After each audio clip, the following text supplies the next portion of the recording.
All right, guys, don't forget to follow me on Twitter at the writer Wesley, and feel free to share whatever thoughts you have about anything that I post. If you have any comments about how the podcast is going, about structural issues or anything that I could improve on, I'd definitely like to hear it. Don't know if I'll adopt it, but I do love the criticism. So, all right, I appreciate it, and let's go ahead and get started with today's episode. All right, everybody, welcome back to Wesley the Writer. I'm Wesley, and I'm going to make this episode a little shorter. This is just going to be a culmination of everything that we talked about for this week, and that's just because also I want to go ahead and get into the discussions about the chapter. By this episode, I should have already released it. If for some reason I didn't, well then I'm pretty sure it's going to be coming up right behind, but I'm pretty sure I did. So, future Wesley, here's to the success of chapter 1. All right, let's go ahead and get started. All right, everybody, welcome back to Wesley the Writer. So I'm really glad that I was able to get chapter 1 done. And I would like to have a follow-up discussion. I would really like to have a discussion pertaining to the comments that's left behind on it. If you all are following me and you're interested in my content and are interested in the story so far, please feel free to leave comments however you want. If you have any questions about the writing process, that's what I'm really hoping that I can feed off of. So yeah, if you feel like that's within your realm of expertise, or you want to pick my brain about anything, then come on, let's do it. Let's have that conversation. So I would like to say that going into the book, there are a lot of obvious heavy themes. A lot of the book is dealing with heavy discussions about suicide and about mental illness. And so if that's triggering, I would caution you that you should get yourself to a comfortable mental state if you plan on listening or reading to the book. Listening or reading.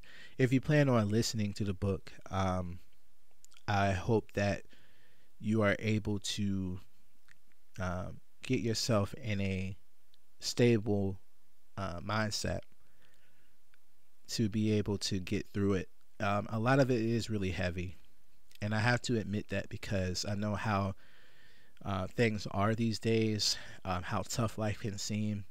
There are a lot of themes that pertain to violence, a lot of heavy realistic violence, I should say, and that's on purpose, because real life is hard and we can't run away from it. And it's more so the fact that I know that the book is a fictional book, but because I touch so heavily on realistic themes, I feel like it's my responsibility to let you know that there is a way out.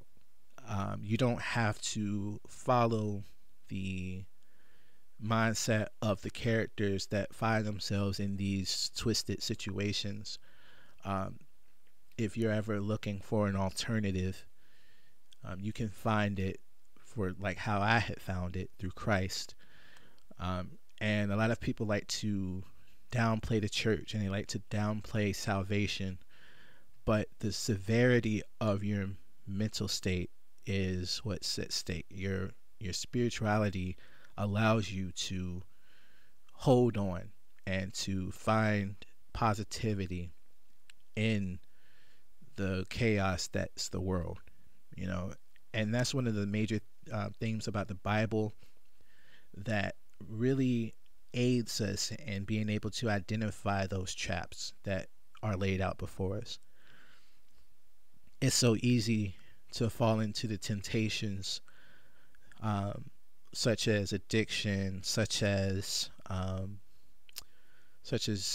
having negative and bad thoughts about harming yourself, and a lot of the heartache that comes from those things is just the aftermath.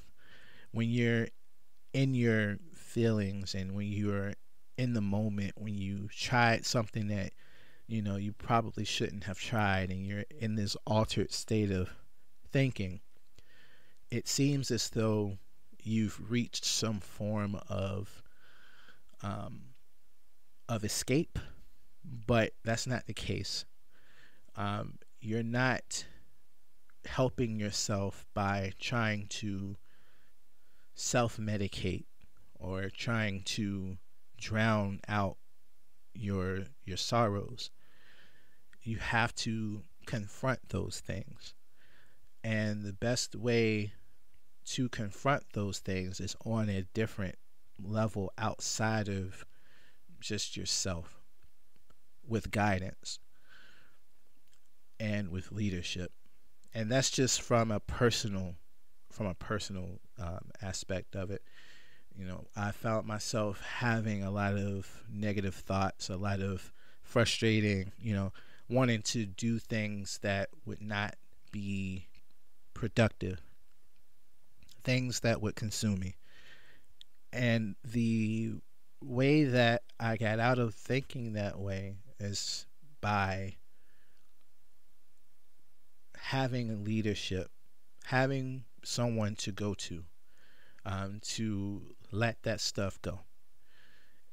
And through having someone to go to, by finding myself in a community, not just to accept me for who I am, but to help guide me in the ways to lead my life in a better direction. That was what had taken me out of that pit of my own thinking. A lot of us who like to overthink, such as myself, we find ourselves trying to solve the problem and solve it with our own knowledge base.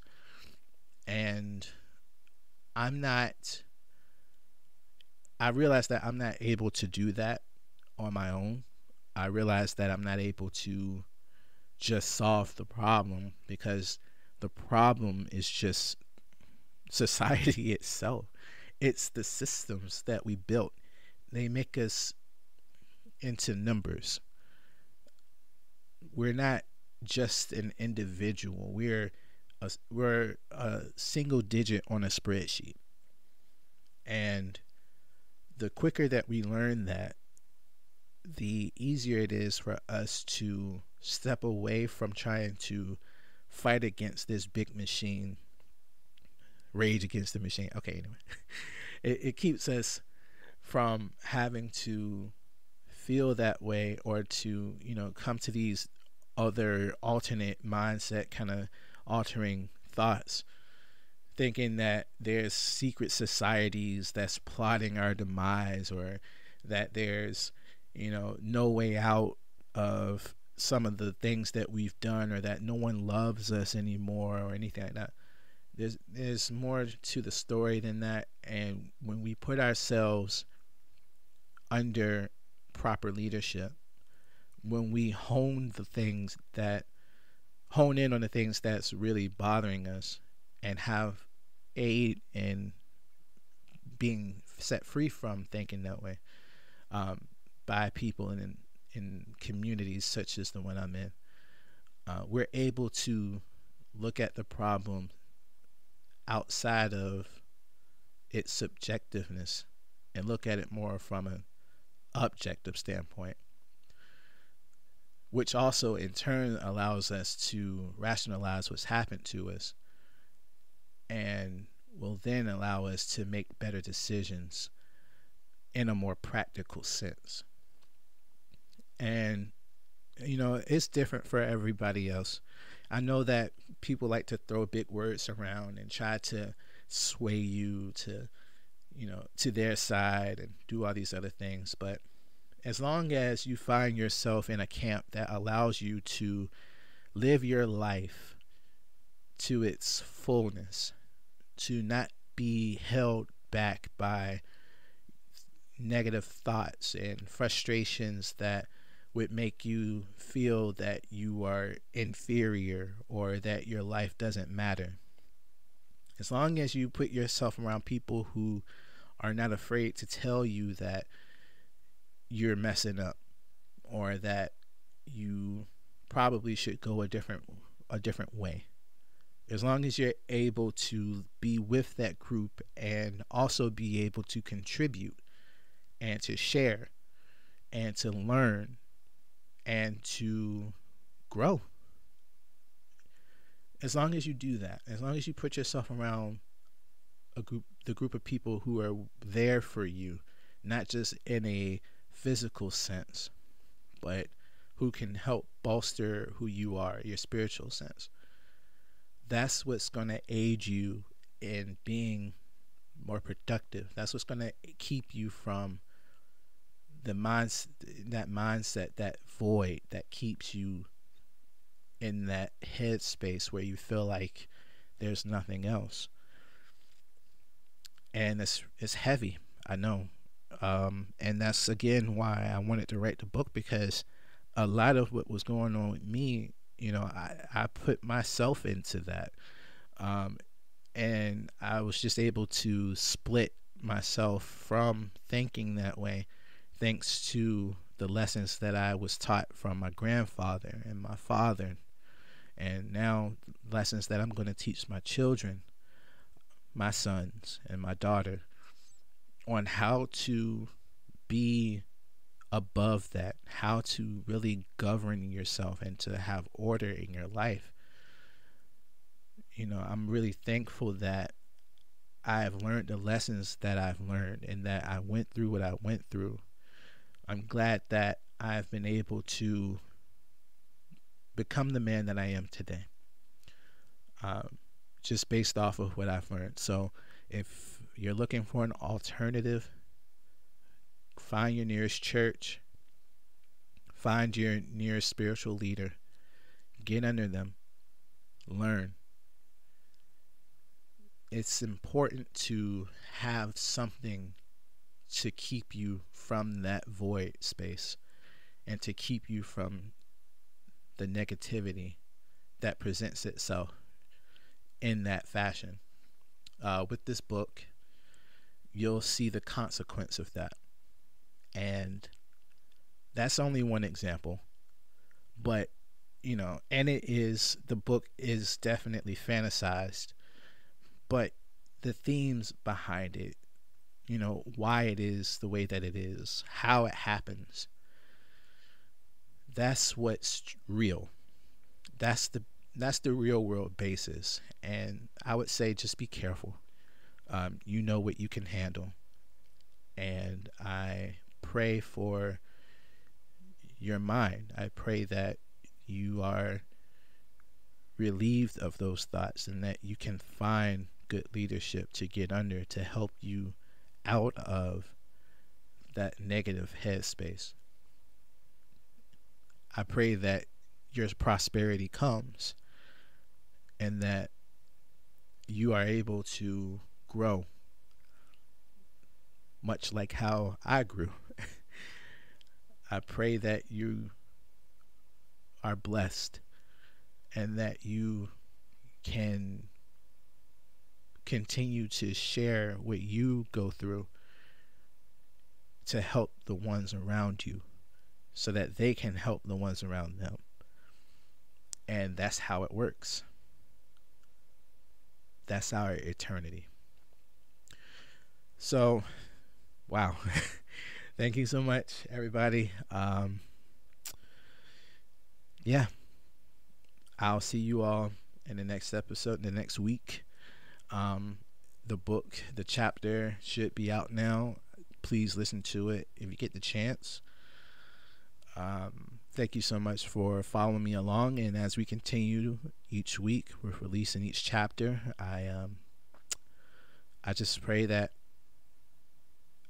what I'm sharing can help, or at least what I'm sharing can entertain at the very least. Anyway, thank you so much. I appreciate you. And It's time to thrive. It's time to be more. So let's do what we got to do to be more. All right. Catch you all in the next one. Peace.